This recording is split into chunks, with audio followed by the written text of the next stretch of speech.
On May 15th, Fulton County District Attorney Fani Willis received a letter from the United States Senate highlighting her misuse of $500,000 for a youth empowerment and gang prevention center and $2 million for the sexual assault kit initiative. Instead, she spent those funds on traveling. I'm going to give up on black people in Georgia if they vote for Fani Willis again. I give up on y'all. Everyone that vote for Fani Willis, I give up on you. There's no hope for you. Ain't no way in the world you can see a woman operate with that level of decorum in the courtroom. Literally divert funds for her own personal gain, allegedly.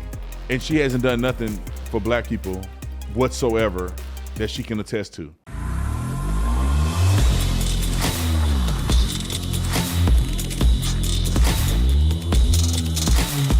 This video is brought to you by TatumStore.com. TatumStore.com. Get the merch link in the description section. Like and subscribe to the channel. Hit the bell to get notifications anytime I go live, make a video. Make sure you still subscribe to this channel. Like this video, comment on this video, share this video. Let's get into this. Ladies and gentlemen, it's the merch that you like on the store. The link will be below. It has a little carousel where you can buy some merch today. And we have up to 70% off on our Memorial Day sale.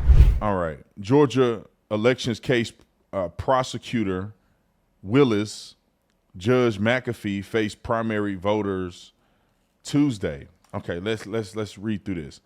It says voters will decide whether two key players in the Georgia election interference case against former President Donald Trump will keep their jobs. Fulton County District Attorney Fani Willis, which she's been investigated. Do we have that clip? On May 15th, Fulton County District Attorney Fani Willis received a letter from the United States Senate highlighting her misuse of $500,000 for a youth empowerment and gang prevention center and $2 million for the sexual assault kit initiative. Instead, she spent those funds on traveling. In light of potential prosecution and disbarment, I respectfully ask Fani Willis to resign, effective immediately. Fani Willis, I'll get to Fani Willis's clip in a second, but Fani Willis is being accused of spending $500,000 of taxpayer dollars that she diverted from what the cause was supposed to be, and that's like inner city youth development or something like that. And she another like $2 million away from sex assault kit program. So the sexual assault kit is what happens when a woman gets taken advantage of, raped, and when she goes to the hospital, they have to do an examination so they can get DNA and different things like that, and she get an STD test, and I like a lot of stuff that goes with the assault kit. So Fani Willis took $2 million from that program and $500,000 from another program.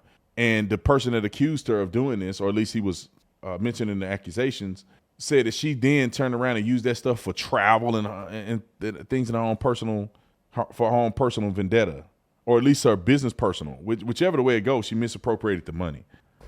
And the people who are up on the ballot that could get voted out on Tuesday is the county district attorney Fani Willis, and then the Superior Court Judge Scott McAfee, who's presided over that idiot when she was definitely getting it in with the special counsel prosecutor and lied about it on the stand, and he didn't even push back on it. He just let her say whatever she want to say. That was the worst decorum I've ever seen of anybody ever in a courtroom. A judge should have threw her out of there a long time ago. Look, you a hostile witness. Get off the stand. You in here arguing and yelling and being a freaking ghetto bird.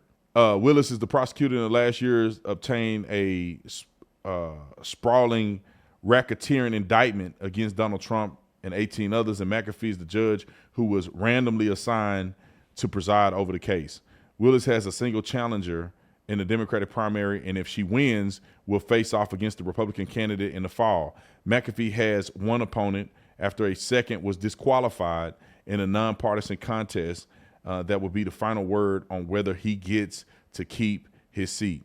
The intense public interest in the election case has thrust both Willis and McAfee into the national spotlight, giving them greater name recognition than the occupants of their office might otherwise have. So it gives them an unfair advantage, but it also exposed them for who they are.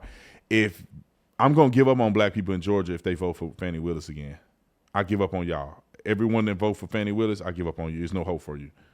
Ain't no way in the world you can see a woman operate with that level of decorum in the courtroom, literally divert funds for her own personal gain, allegedly, and she hasn't done nothing for black people whatsoever that she can attest to.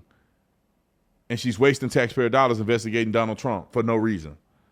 I mean, no real good reason. They get her back in there. They all crazy. Let me play the clip from Fani Willis, clip 7.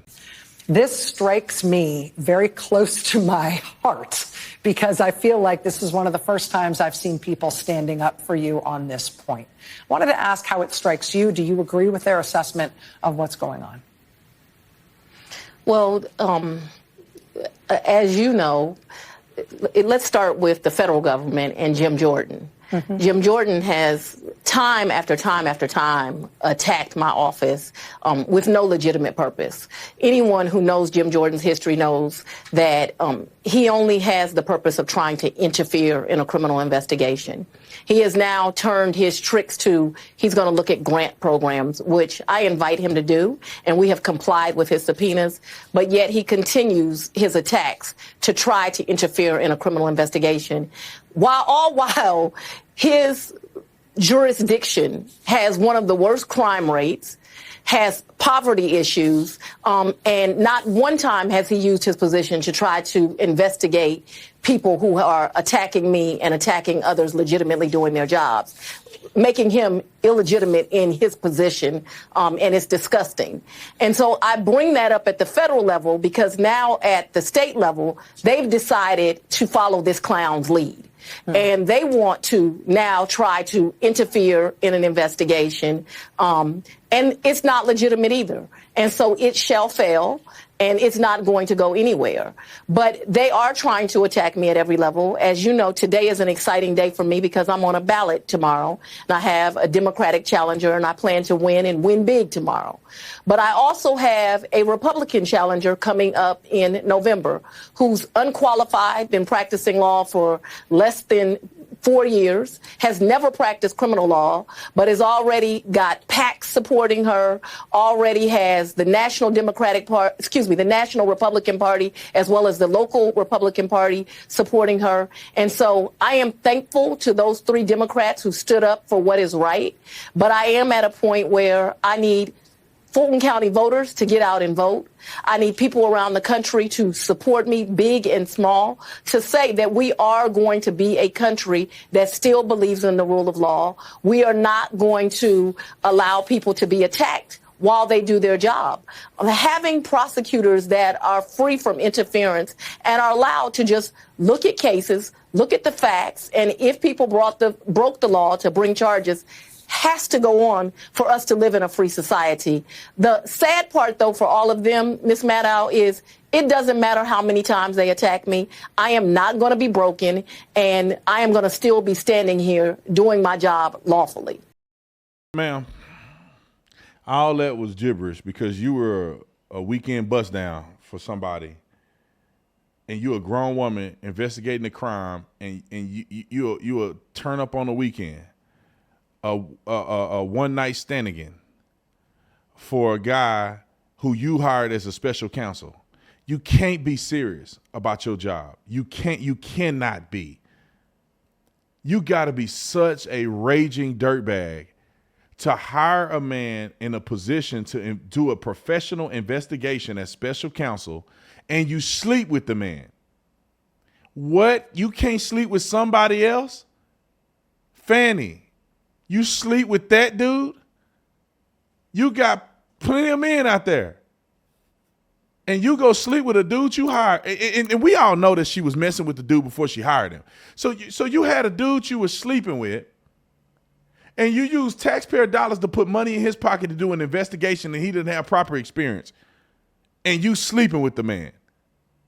And then you get caught and you lie to the whole world about it.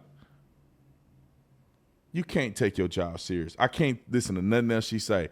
Listen, y'all, I don't know what it is. Do these people not have a soul, or they're just so broken beyond my comprehension? I don't know which one it is. Think about it in the break. Y'all hold the phone.